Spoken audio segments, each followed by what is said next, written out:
Hey everybody, I'm Asian Funk. Welcome back to my channel. In this video, I'm joined by a really awesome guest. He is the man, the myth, the urban barbarian, Dan Panosian. Thank you so much for being here. Thank you. Thanks for having me, Mark. I'm a huge fan. I've wanted to ask you to be on this channel for a long time. But I'm happy anybody wants me on, pretty much. Yeah, well, I was very, very excited to hear that you agreed to do this. All right, so I need to ask you. I've been wanting. This is the real reason why I asked you to be on here. Oh, okay. Really wanted. So there was a little movie that came out like a few years ago. It was about a limo driver who had anger issues.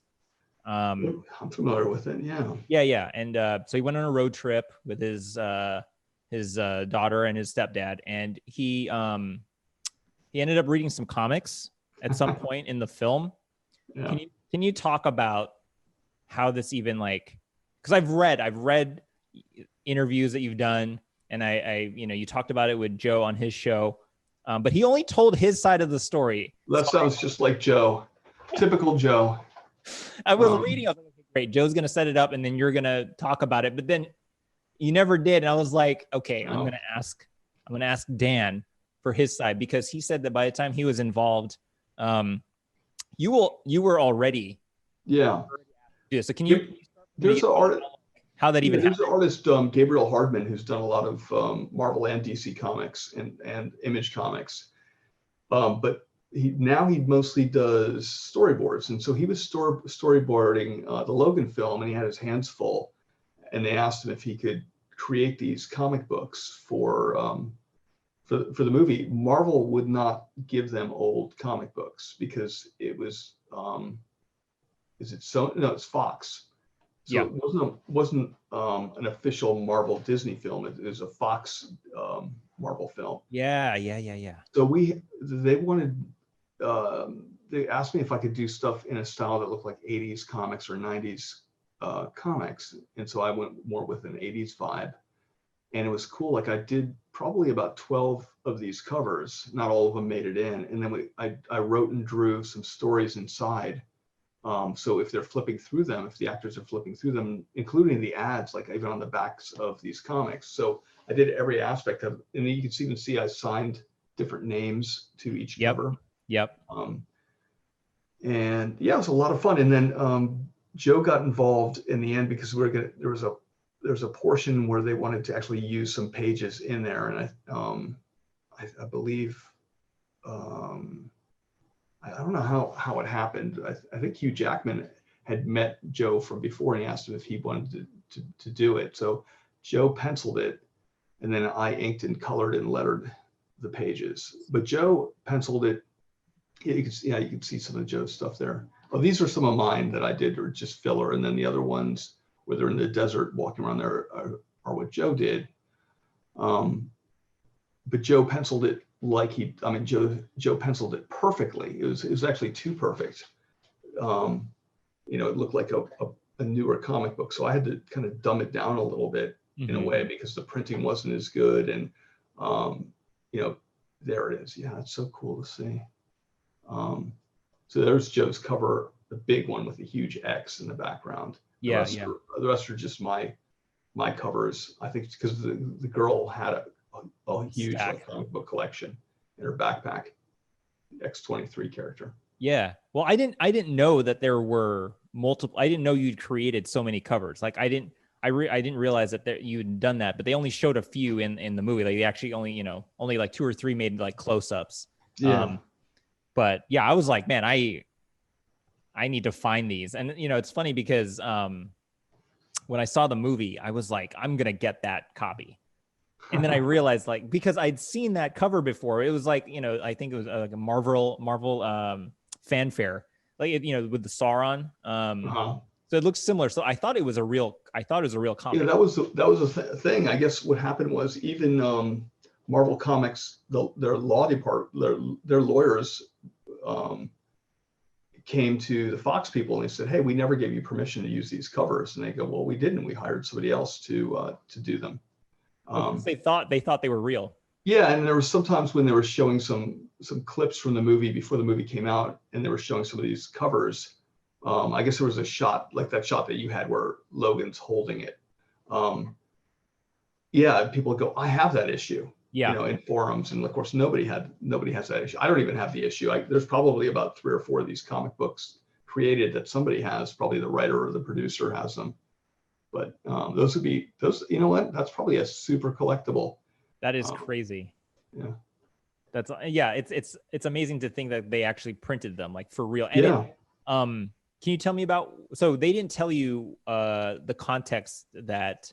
No, they just said make them feel and look like they're authentic from that time period. So they look like older Marvel comics. Like I even created the logo. That's my X-Men logo. Yeah. And all the little headshots in the corners are mine, the corner box thing. So there's a story about them in the X Mansion. I think that I wrote, and then the one that's in there had to do specifically, the one that Joe and I worked on together had to specifically work with the story because the X-Men themselves are going to this utopia. Yeah. This place called Eden. So, yeah. What was it was fun. I mean, that's the only time where we had like kind of a script. Yeah. But if you go, like, there's a splash page, I think, with Rogue falling on, like a big splash page, I think. Yeah. No. Oh yeah, the one that says Eden or the End. All the names of the people working on it are all just friends of mine. Oh, that's hilarious. From high school. That's pretty funny. What was I gonna say? So hold on, let me back up. I had a very important question, but I didn't want to stop you. Oh, sorry, ramble. No, not at all. Not at all. I was gonna say, what was your reaction when you finally saw the movie and you saw how it was? Oh, go ahead. Yeah. It had been so long since I worked on them, like maybe 9 months, and then the movie came out. And when I saw it on the screen, I couldn't believe it. They did such a good job with printing them that it didn't feel like I had worked on it. It felt like it was authentic, which is a good thing. I mean, that means I did a decent job on it. So I was happy that it didn't take me out of the movie experience. Right. Well, I was going to say, like, I was wondering if like I was wondering if it had ruined the experience because then you'd just be waiting to see it, right? Like you. Yeah, no, I'd forgotten. I was already in the story. So by the time they first showed up in the hotel room and saw them, I was like, whoa, oh, what? Hey, I did those. I'm a fan first and foremost. So it was neat to see. That's cool. Yeah, I've been wanting to ask you about these for a while because I think once I realized that they were done by, well, once I saw this cover, I knew it was done by an artist who actually was like, who knew the comics and who understood comics. And then I realized, oh, it was actually a real comic book artist. I thought that was really awesome. So, thank you. And it helped that the movie was amazing. So yeah, I love that movie. Yeah, I was really excited to find out that there were more than 2 or 3 covers. I was like, oh, there's actually more, and it's like I would like to. I don't think any one source has all of them. No, I think there's even more than this too. Yeah. These were all I could find, and I did my research and I tried my best to find these. Like this Sentinel one, I didn't even know existed until like 2 days ago. Oh. So, which one do you see that's missing or that you can think of that's not here? Trying to think. I mean, this fastball special one's pretty. I don't know. I'd have to look at them again. I have obviously a folder somewhere on my computer that has all of it. Yeah, that's really cool. And okay. We're probably talking about Unkindness of Ravens. Which is like that Boom book I'm writing, and I'm doing a little bit of the art of. Yeah. It looks. I just want to say, and we will talk about that more. But the title for that series is amazing. I really like thanks, it. Mark. When I came up with that title, I was like, oh, I can't believe nobody's used something like this before. But then it turns out, you do like a Twitter search, and there's novels, several different novels that people have written. So I was kind of bummed in that way. But as a comic book, at least it's a first. Mm-hmm. Yeah. I mean, it's funny because like, of course, someone already has thought of that, right? But luckily, it's like you can still use that in different. Yeah, I guess because it's not you can't trademark or copyright a term like that necessarily. Right, I'm right. hoping. I mean, I don't think they would have made the comic book. I think the Boom legal team would have asked me. Someone would have been if like, that I was the don't think case. so. Yeah. So I think we're good. Yeah, it's really awesome. What was the last convention you went to in person? I wish I would go to so many of them, or I used to, obviously. Yeah. Nobody's going now, but I can't say that I remember what the last one was because it wasn't like near and dear and precious to me. Like right now, if there was a convention, I'd be like, when can I go? I'd be Oh, so man. excited. Yeah. What convention would you normally be? I guess it's already end of the year. How many do you normally go throughout the year? Like, do you try to go to as many as you can, or? No, I try to go. I mean, I end up going to probably around 6, but there's so many conventions. You could go to 2 a month easily. So this game is called It's Game Time with Dan Panosian. You are working on a book right now called Unkindness of Ravens. If I don't answer this correctly, do I get points deducted? We'll just end the interview right now. So if you get one wrong answer, we're done. Okay. No, we're not keeping score. Right. But so the way this is going to go is I'm going to show you a picture of animals, and you have to try and tell me what that group of animals are called. All right. And I'm assuming you had to do some research. I'm sure you tried out different titles, to show. Flock of Seagulls, I think, was one of the ideas. Really? I think there might have been more people who have said no to that. Yeah, would have stopped you. Would have got approved by Boom. Right. Okay, so for example, I'm going to show you this picture of ravens, and you would guess what? I would say, and I'm going to take a stab at it, an Unkindness of Ravens. Unkindness, and that's your final answer? That's my final answer. I'm just going to go with it. All right, let's find out. You are correct. Oh, look at that. Unkindness of Ravens. Okay, so cool. So do you feel like does the game make sense? Yeah, I think I got a handle for it. Let's see how I do. Okay, all right, here we go. What do you call a group of bees? Oh God, a group of bees? This is supposed to be the easy one. I don't know, a bumble of bees? I don't know what. That's a good answer. Yeah. So okay, bumble. That's it. Okay. A hive? No, that's where they live. Okay. It's a swarm. Oh, I would say a swarm of flies, but.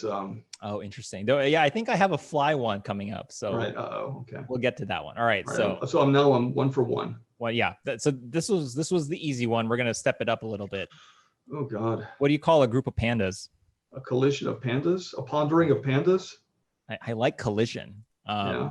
No, those are not correct. Do you want to take one more guess? I don't know. I like a pondering of pandas. A pondering. Okay. Yeah. All right. Let's see if that's correct. It's an embarrassment. Pandas. That's a shame. A shame would have been a good answer. A shame of pandas. Shame of pandas. Yeah. All right. What do you call a group of wildcats? Geez, what do you call a group of wildcats? I should know all these things. I know. Well, I was like, you probably spent weeks coming up with like the perfect title for that series. Yeah. Oh God. A nuisance of cats? A nuisance. Okay. Yeah. Let's see. No. It's a destruction. I was close. Yeah. And I like cats. Right. They can be a little bit persnickety. Yes. Oh, that's a good one. That should be for what do you call a group of house cats, right? Oh. Because these are wild. These are definitely wild. The destruction of cats. What do you call a group of lobsters? Okay, do they group? Is this a fair question? This is real. I'm not making this up. All right. A harboring of lobsters? Harboring. Okay. Let's No. see. It's a risk. A risk, I guess, because all the snappiness. It's a big risk. Yeah, it is a big risk. Yeah. Yeah. Just so you know, I really enjoyed looking up really silly pictures of these lobsters lined up together. They look like friends. It looks like the drink and draw group. Yeah, totally. Which one would you be out of the 4? I'd like to say I'm in the center because I like the attention. Interesting. Yeah. That's a very barbarian answer of you. Yeah. Okay. Here you go. This one's for you. What do you call a group of flies? So I've said this. I would have said a swarm of flies, but that was a swarm of bees. This would be a, oh God. A busyness of bees? A busyness of flies? Final answer? Yeah, why not? Wow. Close enough, right? I'm going to get that one. Yeah. Should we just end the game right there? Yeah. Give me one more. Let's see if I can. Oh yeah, there's at least 3 or 4 more. We call a group of ducks. Oh God, ducks, huh? Let's see. A preponderance of ducks. A dropping. Yeah. Preponderance, huh? Ducks. I guess they're dropping. I guess from a hunter's perspective, maybe. Yeah. At least this one kind of makes sense. Yeah. All right. What do you call a group of stingrays? Oh, they have a cool name, and I've forgotten it. But man, they have a really awesome. They do. Title. What is it? This is going to kill me. You might as well just tell me. Okay. A fever. Fever. I knew it. I knew it was something awesome like that. Yeah. Fever of stingrays. Wow. Yeah. All right. Here we go. And it's just people are just like a group of people. It's so boring. Yeah, it's lame, right? A lame of people. What do you call a group of iguanas? This is probably a good one. I don't believe I know it. We'll have just take a guess. You might be right. A laziness of iguanas.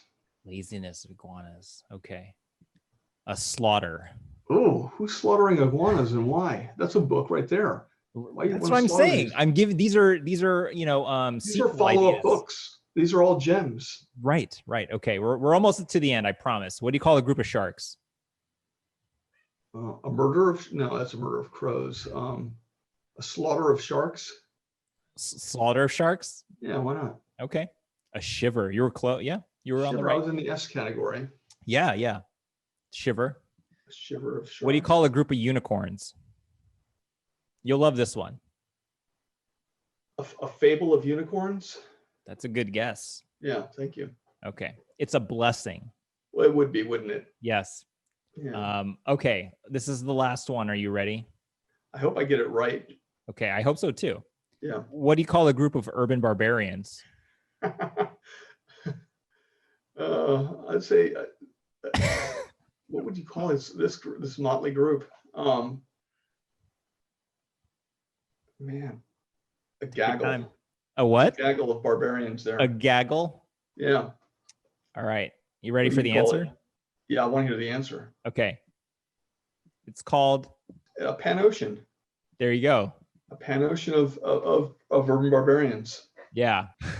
I like that too. Thanks. Can you tell me a little bit about the urban barbarian name and like just for those of us who don't know, and I know that every time you have your drink and draw episodes, the urban barbarian nickname, I guess, as other people have called it. Oh, it always comes up, and everyone's. Well, Joe Quesada likes to, stick a little knife in there. Sure. And Joe's someone I've known almost as long as I've been in the comic book business. We got in around the same time, and I ended up inking his very first penciling work at DC. Oh, okay. Joe Quesada, right? Yeah, Joe Quesada. He's the former editor-in-chief of Marvel, and now he's the chief executive or chief creative officer over there. But the urban barbarian name is kind of an insult, like a girl I dated briefly gave me. Oh wow! Yeah, and I she's a writer and a producer, and I love the title. I like the name Urban Barbarian. I didn't take it as an insult, but yeah. You were like, thanks. I'm gonna use that. Like I might use that, and I did. I got it trademarked and everything. And did you really? That's hilarious. Yeah.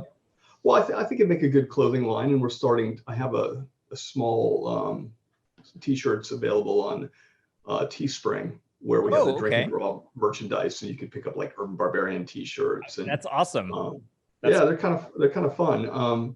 So I'd love to develop like a clothing line with it. I think it has multiple uses, a name like that. I also read somewhere, I might have heard it in one of your videos, that you submitted samples of your work to Marvel when you were 14. Yeah, they had a Marvel Comics tryout book. Yeah, do you still have those samples? Did you ever get them back? Do they keep them? I know I made Xerox copies. And okay. Yeah. Smart. So I have them all in my garage. Oh, And, nice. What did it was nice. The submission editor, who later became a regular editing comic books themselves, is Len Kaminsky, and he's no longer with Marvel. But by the time I was 21 and moved to New York City, he was an editor, and he heard I was in the office somehow. I don't know. Marvel's a big place. To hear that there's a guy. He remembered you? Yeah, well, he did. He had because I wrote him a thank you letter for all the positive feedback I got at 14, and I drew a little SpiderMan that said, "Thanks, Len," and he had it in his office.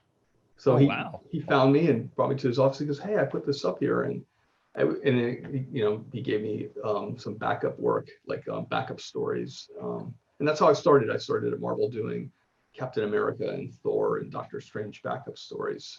So Mark Bagley he had won that contest, how to draw what was it? I think it was just called the Marvel Comics Tryout book, and he was the winner. Oh, who was? Sorry. Mark Bagley.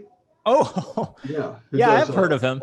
Yeah, you've heard of him. Yeah, but he had won the contest, but it wasn't like he was on a big book or anything. He was doing backups too. He was doing Captain America backups, and I was doing inks. And sometimes, as he got more and more work, I started doing finishes over him, which is just something when. That's right. Yeah. Yeah, an artist just does layouts or does as much penciling as he can, and then they let an inker finish it out. What character is the most difficult for you to draw? Conan, probably. Really? Yeah, I just too hung up about someone who loves Conan. Well, that's why I love that character so much, and I think I revere it so much in my head that I always I've worked on the book here and there, nothing like elaborate like Carrie Nord or some of these, like obviously Buscema made a whole almost lifetime out of it, but I've just drawn a few issues here and there, and every single time it's one of the most difficult things I can go through. I mean, a lot of times artists will sit there with a script, it'll sit there and sit there and sit there, but I really am like agonizing because I want this to be, people to look at it and just be blown away when they see it. And it just, what happens is that's like the kiss of death for art. You want it to be loose and carefree, and you just want like your experience to take over. And I end up just getting really stiff, and maybe 2 pages out of a full comic book will pass my test. I don't know. It's kind of, I've almost given up drawing Conan in a way, because I think I'm just more of a fan than I'll ever be a good Conan artist. Like you're too much of a perfectionist. Like you put so much pressure on yourself because you want it to be like the best every time. So it's not necessarily. I mean, I think if I came up with my own Conan-esque sort of character, that might be a different story. Like I wrote in Andrew Slott's comic book for Skybound that came out through Image, and no one had ever drawn those characters before. No one had ever drawn. Yeah. There's no expectation. Yeah.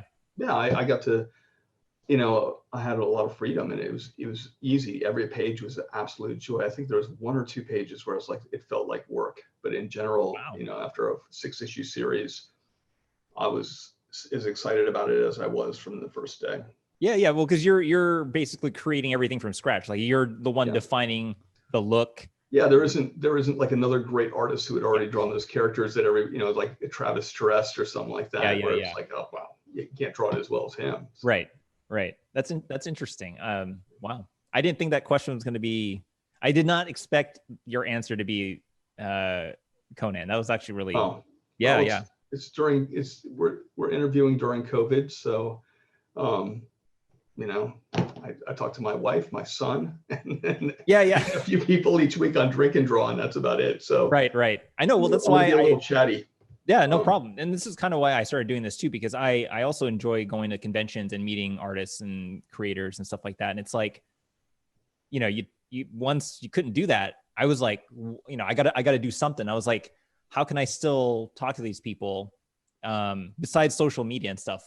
Because I always feel like that it's different that way. It's not as, you don't get that interaction. But like, as soon as I started asking people if they wanted to talk, they were like, yeah, sure. I'm like, that's great. Especially, I think people in this business, it's kind of a, even my desk, the way I used to always have my desk facing a wall. Most artists do. And I I thought I'm spending the majority of my lifetime at this desk. So if I'm in a room, I want it facing out. Yep. So I have just a bigger sphere of space, right, instead of like a wall like this close to me, and maybe this. I just life's too short. So yeah, I'm not much of a studio guy, but I do like being around people. I like being out and about, and this is a very solitary job. So it's a weird dichotomy. Yeah, well, it's crazy because I think other artists are also doing this, where they're just talking to other artists, and then they're like, well, I don't understand why we didn't do this before, which is crazy. Like, Yeah, you could, if you had a professional Zoom account, you could just, it's like a virtual studio basically. Exactly. And so speaking of like your Drink and Draw series, which it's amazing. I love it. I've seen almost every episode. Like, you've had guests like Frank Cho, Adam Hughes, Mike Nola, Chip Zdarsky, Kevin Smith, Eric Powell, Greg Hildebrandt, Bill Sienkiewicz, like Bill Adams. I mean, right. I can't believe some of the guests we've had on there. Yeah. Like I actually had to trim my list down because I just didn't want to read this thing for 20 minutes. Like, you've had everybody on your channel. Yeah, we have all our favorites on there, and it's amazing. And I've always, at least one of us is a fan of the person we're having on the show. Mm-hmm. When you have someone like Walt Simonson, everyone is like, well, yeah, we're all fawning over him. Right. So 2 questions. One, how do you get these people, these famous artists, onto your show? Like, what's your elevator pitch? Well, I mean, in many cases, like in some cases, like I don't know the artist. Like, I didn't personally know Greg Hildebrandt, but Joe Quesada did. So he got him on there, and I've known Walt Simonson's actually. I wouldn't say I'm an acquaintance of Walt Simonson's.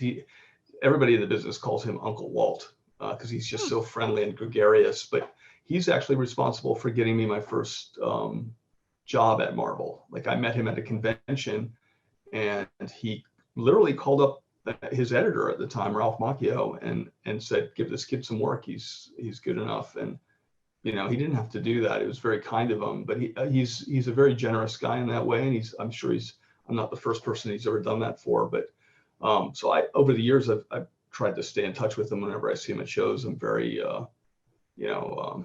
I'm not worthy sort of thing. So he was familiar with me enough that I could write to him, and he was happy to be on the show. Who's an artist or person that you've been trying to get on the show but you haven't been able to? You know what? Indirectly, I'd love to. I haven't tried, but I'd love to get Frank Miller on. That'd be kind of cool. Yeah. My art dealer is also his art dealer. So, okay. So I mean, it's not impossible, but I just don't know if Frank Miller he's not very comfortable being on camera anyhow. I've met him once or twice, and he's kind of shy, or I'm sure around his friends he's a whole different person, but he's not, I don't think, maybe he'd do it. It doesn't hurt to ask, all you can do is ask. I'd like to get him. I'd like to get Barry Windsor Smith on. I would have liked to have gotten Jeffrey Jones or Catherine Jones, as she was later in life, but that would have been amazing. Yeah. That's really cool. Is it more of just like, so far it's just been people that you just really admire? Yeah. I used to work for Neil Adams, so I was like, I was such a, just almost an intern practically when I worked for him, because I would ink some comic books at his studio, and he would basically re-ink everything I did because it was garbage. But then he would show me why he did the things he did. So it's, it's been Drink and Draw. I mean, really loosened up my style, so it just had a little bit more flow and kinetic energy, and it felt a little bit more personal and like myself, and not derivative of other people. So you also had Adam Hughes on, I think pretty recently. He has a couple weeks ago. Right. He has a ridiculous studio. I mean, he has probably one of the most enviable studios of any comic book artist. I was gonna say, like, who have you had that has shown like the most ridiculous studio? Because I think it's him by far. By far it's Adam Hughes. The next in line would probably be Walt Simonson.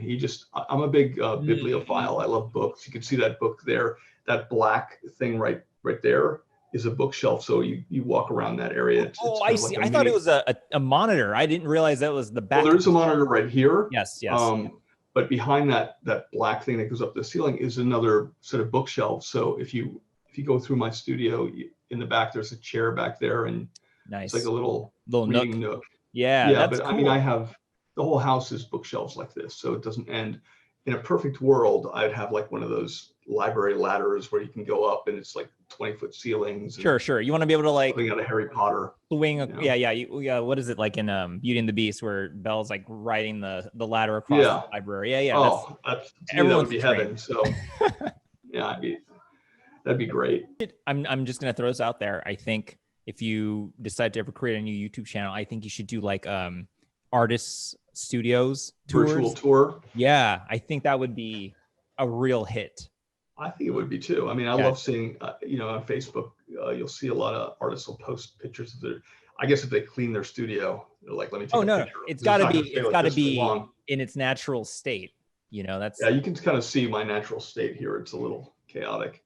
It's just a pile. It's not too bad. No. This is, I mean, I can see the floor. So yeah. I love Big Trouble in Little China. I've seen that movie so many times. I've got to meet and go over to his house, John Carpenter. He doesn't live too far from me. So, and he's such a cool dude. I just talk about someone who I get nervous being around. He's definitely up there. Oh, I'm sure he has a lot of interesting stories. Yeah, he's the guy's on like Call of Duty all day too. Like he's big into video games. That is so funny. And then that Flash one, I'm shocked nobody has drawn that cover, just at the starting block. Right. Well, it's funny because I think a lot of people quickly, when they're told to do the Flash, he's got to be running, right? Yeah. He's got to be moving. And I think and I agree with you, I think part of the reason why I really love this cover is because he's not moving. You rarely see him like you rarely see him still at all. And I love that I said, can we please put the logo in the middle, and they let us do it. So that's a good point. I didn't really pick up on that. Was this your first draft of this cover? That was my first idea. I was like, let's fill up the whole cover with that image alone, like in the starting position. And it was all the covers that month, all the variant covers for DC were monochromatic, meaning they could only be, I think it was all red, like you had to choose red. Okay. And so this was obviously I'd love to have put more colors in it. I think it'd be even better, but maybe it's better this way. Who knows? I give him a little bit of a smirk. Yeah. It's a nice touch. Ben DeFeo owns that cover. The guy who's the moderator on Drink and Draw. Yeah. Really? Like he owns the original art. Yeah. Oh man. Nice. And he also owns the original art to the one next to it, the one you picked. So you share similar tastes. Interesting. Huh. Well, it's funny because I didn't actually think this was like a real cover. I thought this was a poster for something. Oh, you told me the Turner Classic Movie logo at the bottom really threw me off. I was like, is this a movie like, is this an ad for a show? I think it was a very limited edition comic book there was a show on Turner Broadcast Network or the Turner Classic Movie Channel called Noir Alley, and that drawing is the host of that show. So it's kind of a noir feeling, and right now you can't, because of where the Zoom call is, you can't see Batman in the corner. Right. Perched there, but it was I just thought you have to have a girl smoking, fishnet stockings, and a kind of a Mickey Spillane sort of Humphrey Bogart looking version. Oh yeah. I mean, it's absolutely a noir vibe. I mean, it's like the classic detective, being asked to help the lady solve a crime or something. It's like the classic look. Yeah, thanks. I really like that one. interesting pick. Yeah, it's I rarely look at signatures, and I always just look at the art, and it took me a while to realize that all three of these were done by the same person. Oh, that's a nice compliment. Thanks. So, can you talk about the Conan one on the left? I know there might be some. That one was for Arnold specifically. He has I think it's called Arnold Fest, or a sports fest. It used to be the Arnold Classic. It's a bodybuilding show, and this is a poster and a T-shirt for him. And I was supposed to meet him and go to the show, and we're supposed to do a panel together, but then COVID hit. This I probably landed up drawing 4 times before I got it right. Really? Yeah, because I was not only is it Conan, but it's also Arnold. So I'm a huge Arnold fan. I saw that movie when I was a teenager, or like maybe 14 or 12 or something when that came out. What was tricky? What were you trying to get right? Well, I just wanted to make it look iconic, and obviously this is the one where like you'll see GIFs and memes of Conan where he's like spinning around the sword, and sometimes they'll turn it into a rave. That's right. It looks like a glow stick or something, or they'll turn it into a lightsaber. So I thought this is something that everybody has an affection for already. But likenesses are a little tough, but luckily there's enough photos of Arnold out there to get it right. Right. That's cool. The other one was the Spider-Man one is for the Men of Marvel, which was a response to basically, all the cheesecake stuff that usually occurs with, like, there's the Marvel swimsuit issue which is like the Sports Illustrated swimsuit issue. And it was kind of geared more towards, men's fantasies about women, or like, oh my God, Mary Jane is beautiful, or Miss Marvel, whoever. But so they never had ones where like the men were kind of sexy. So, but they hired a bunch of artists to do these, and they never came out for whatever reason. So this one was never published. Right. I think I was like, I saw this somewhere, and I was like, I really like that. And then I tried to research it, and I was like, there's no. Yeah, Marvel did some advertising with it. There was probably something on Bleeding Cool or Newsarama, or but nothing ever came of it. Like, they shelved all of them for some reason. I thought that was a good idea. I thought it was kind of a fun way to do it. Yeah. I was trying to think, like, I don't think I ever saw that on the shelves, and I was like, did I miss it? Because I was looking for it. But yeah, you're right. I guess it never did come out. Yeah. And then the last one is they did something like it was supposed to be 10 seconds later or 30 seconds later. Yeah. And that was like Deadpool sneaking in at this moment, and that's kind of a classic, probably a Kirby cover that moment. So you're supposed to take existing comic book covers. Yeah, it's a Kirby cover, and do 10 seconds later, and 10 seconds later, Deadpool obviously saves the day. Did you choose which one to do an homage of, or did someone else choose the Avengers cover for you? I don't remember. I think they chose it. I think the editor chose the cover. John Romita Jr. did a homage to this cover that Dean White colored that was just insanely beautiful. So I wanted to take a stab at it. So maybe I chose this one only because I was so impressed with what John Romita and Dean White did. Yeah. Well, it's in my slideshow, so it must be something I really like. Yeah, I thought it was really great. Let's see. And I think these were just, so this slide is, I mentioned earlier, I think a lot of your work has like a lot of horror elements in it. Oh, thank you. Yeah. I like this one. I like drawing trees. Really? Yeah, I love drawing trees. So there's a little bit of there's some trees in the background there. Dave Johnson's in the foreground. At least to me, it looked like him, because Dave's always wearing, funky hats. That's funny. Yeah. I'm assuming you mentioned you use yourself as reference for a lot of. Yeah, that's me as in the Escape from New York poster. Yeah, it's Snake. That's pretty awesome. Yeah. It's me getting back into comics again. That was kind of I looking at it now, I can see the styles changed a little bit. Like if you look at that Unkindness of Ravens, certainly a little bit more refined. but there's something cool about just a splashy sort of craziness that that Snake Plissken has there. Yeah, yeah. Yeah, I mean, it's really cool. You know, and I like that you only use like 2 or 3 colors. Like, I think it pops. I think it's really. I like that there's 2 eye patches so far on this page. We have the.